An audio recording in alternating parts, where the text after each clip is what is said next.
Hello friends, good afternoon. How, how are you? Preparing all well? So in this video we are going to talk about the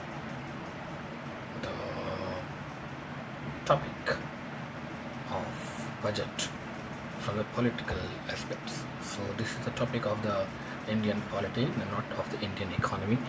Uh, the notes have been made from the popular book or the Bible of for Indian polity for the civil services examination, and that is Indian Polity by Laxmikant. So in this video we are going to talk about the aspects of budget in Indian polity. So let's start.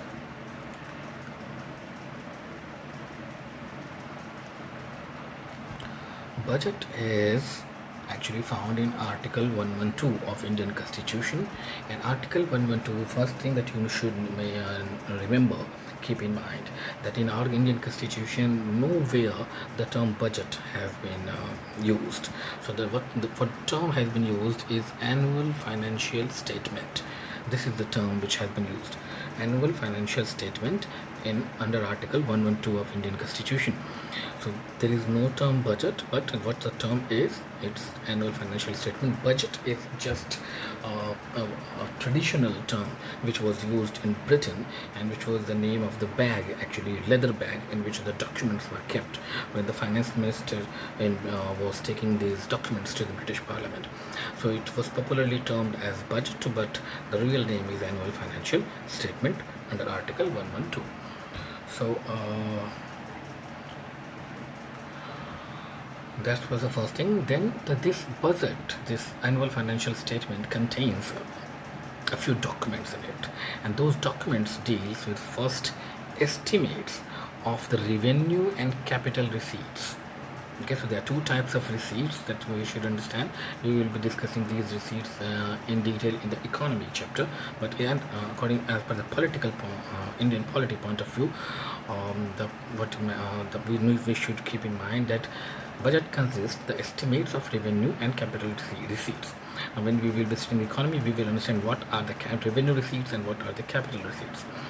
And besides these, it also has the ways and means to raise revenue, how you will raise revenue, the details of that. Then after, we will have the estimates of expenditure. Okay, how much amount to be the government is going to spend and where it is going to spend. Then details of the closing financial year. Okay, and if there is any increment or any decrease in the amount of the closing financial year, then the reasons for those increment or decrease. And finally, it will have the policy for the upcoming financial year. So there are total five documents that the finance minister produced in Parliament with budget. Okay. Now, one more thing that is important to know is that about the railway budget. Railway budget, we all know that it was produced separately from the general budget till 2017. So there was a committee set up in 1921, Ackworth Committee by the British, and on the recommendation of Ackworth Committee, railway budget was separated from the general budget in the year 1921. Okay, so till 1921 this railway budget was already part of the general budget, but in 1921 it was separated. And why it was separated? The reasons were that it was separated to introduce the flexibility in Indian Railways finance. So that there should be the flexibility in the finance of the railways, and to ensure that flexibility, this railway budget was separated. Other reason, they wanted the railway to have a business approach. They wanted to run railway as an entrepreneur, as an enterprise. So and they wanted to have a business approach in railways. So that's why separate budget for it. Other than that, they wanted to secure the stability of revenue for the railways. So to ensure that the railway has a stable revenue source they decided to separate the railway budget. And finally, they wanted to enable the railway to keep its profits only for its own development. So the profit earned by the railways should not be used for any other purpose. It should be used for its own development. To ensure this, also the railway budget was separated. But finally, in the year 2017, again the current government, the Modi government, they merged the two budgets, the railway budget and the general budget. So now we do not have any separate budget for the Indian Railways. It has been merged. Now, there are two types of expenditures that we need to understand from the Consolidated Fund of India. One is called charged from the Consolidated Fund of India, one is made from Consolidated Fund of India. So those incomes which are charged upon the Consolidated Fund of India, they are called as charged expenditure. And one thing that we should keep in mind is that this charged expenditure cannot be put to vote in any in the parliament. So it can be discussed, but it cannot be put to vote. Okay. So what comes under the charged expenditure? First thing, the president's emolument, president's allowance, and the office expenses of the president. This come under this charged expenditure. Secondly, what comes is the salary and allowances of the Rajya Sabha chairman and deputy chairman, and Lok Sabha speaker and deputy speaker. Okay. Other than this, Supreme Court judges and High Court judges, their salary and allowances. Supreme Court judges salary, allowance and pension, and High Court judges only pension. Now this is worth remembering. You should know that for High Court judges, it's only pension that is charged on the Consolidated Fund. No salary, no allowance. Okay. Other than this, we have the CAG, that is Controller and Auditor General of India, his salary, allowance and pension. The UPSC, its chairman and members, their salary, pension and allowances. Administrative expenses of Supreme Court, CAG and UPSC. Government of India, which are the debt that the Government of India has taken and the interest on that, the debt charges of Government of India, and the amount required to satisfy any decree or any judgment of the court or tribunal, that also is charged. Okay, so this is how the things are done. Now, after this, what we should know is that there are 6 stages through which budget is passed. We don't need to know about all those 6 stages, the names of those 6 stages. So in the first stage, the budget is actually introduced by the finance minister and nothing else happened at the time. Then after, in the second stage, the general discussion takes place. The second stage is just after a few days when the finance minister present the budget. After its presentation in both houses, the general discussion takes place. And once the general discussion takes place, then after it is sent to the standing committees. Okay, standing committees, there are total 24 standing committees, and this system was started in 1993. So before 1993, there was no system of standing committees, but starting from that, the tradition has been to send the general budget to these standing committees, where they can evaluate and read and think upon each and every clause of the budget. So it's their job to deal with that. And once that is done, then after they produce their reports to the houses, and then Lok Sabha takes up voting on demands, okay, for grants. Then voting takes place. We should keep in mind that once the budget comes, the report on budget comes back from the standing committees, then the voting takes place, not before that.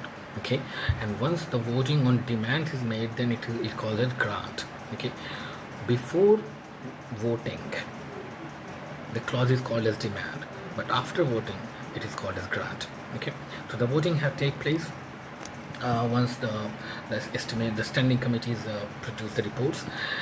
The voting take place on clause by clause or according to the ministry wise.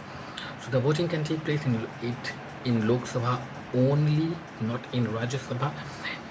And that too, one thing is that charged expenditure. We just read about the charged expenditure. Charged expenditure cannot put to vote. They can only be discussed. Okay, only discussed, cannot be put to vote. Okay. After that, once the voting is taking place, members can move three types of cut motion. Okay, cut motion. Three types of cut motions are there which can be moved by the members of the Lok Sabha. Okay, and these cut motions are the policy cut, economy cut, token cut. Now, what are these? Policy cut is the disapproval by the Lok Sabha for that particular grant. Okay, so they ask to reduce the grant to rupees 1. So if you reduce it to rupees 1, then it is a disapproval. It is a symbol of disapproval. And if this one is passed, then it leads to the resignation of the Council of Ministers. Okay, the economy cut is that cut where the members ask the House to reduce the amount to be granted by a specific number. Okay, so reduce the amount that the government has asked to a specific amount. That's called economy cut. Token cut is just about reducing the grant by just 100 rupees. Okay, so that's called token cut.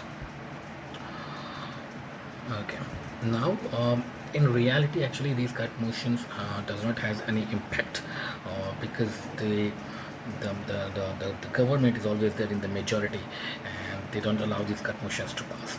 Okay, but if that's the problem, if the cut motion pass, then it shows that the government is lacking the majority in parliament. They are lacking the confidence of the lower house, and that's how it can lead to the resignation of the Council of Ministers. Okay, now this voting, it takes place for 26 days. Okay, after that, on the last day, what happens is called the process of guillotine. Now, what is guillotine?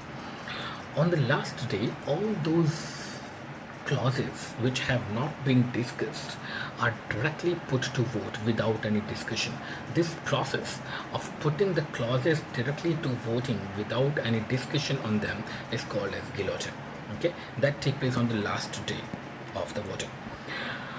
Now, because the constitution says that no amount can be deducted from the consolidated fund of India without any appropriation bill, so the government need an appropriation bill to be passed from the parliament. So that's why they produce an appropriation bill to meet the grants voted by Lok Sabha and the charged expenditure. To meet these expenses, they need the appropriation bill to be passed. But this appropriation bill takes time to be passed, and the government has to spend some money on their day-to-day activities in between the time of the presentation of the bill and passing of the bill. So for that time gap, which is normally about 2 to 3 months, the government asks for money from the parliament, and the mode of asking this is called vote on account. Okay, vote on account is asked after the general discussion on the budget, and it is passed, and through this way they ask for the money for 2 to 3 months for their day-to-day activities. Okay, till the appropriation bill is passed.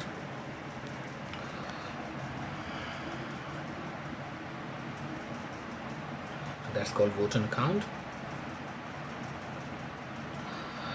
Now, once the appropriation bill is passed, then the last stage of the budget is to pass the finance bill. Finance bill actually legalize the income side of the budget.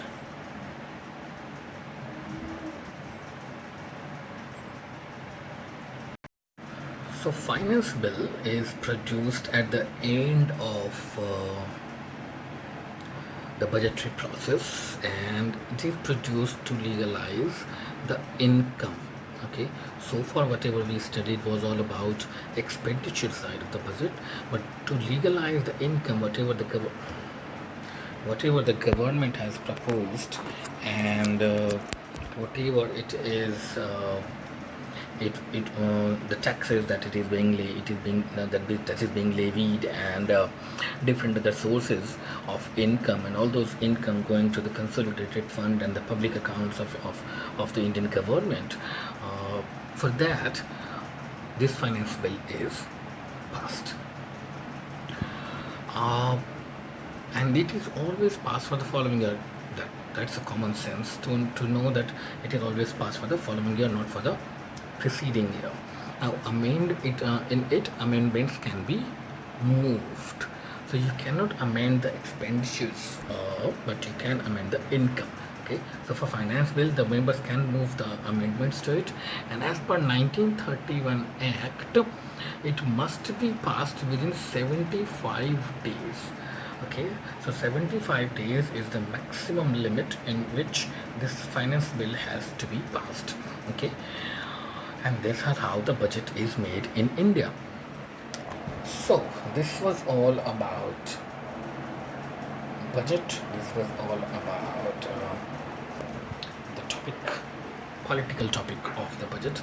So if you like the video, please do share it and like it, share it to the friends who are preparing for the civil services, or for whom do you think it can be useful. And if you like, then you can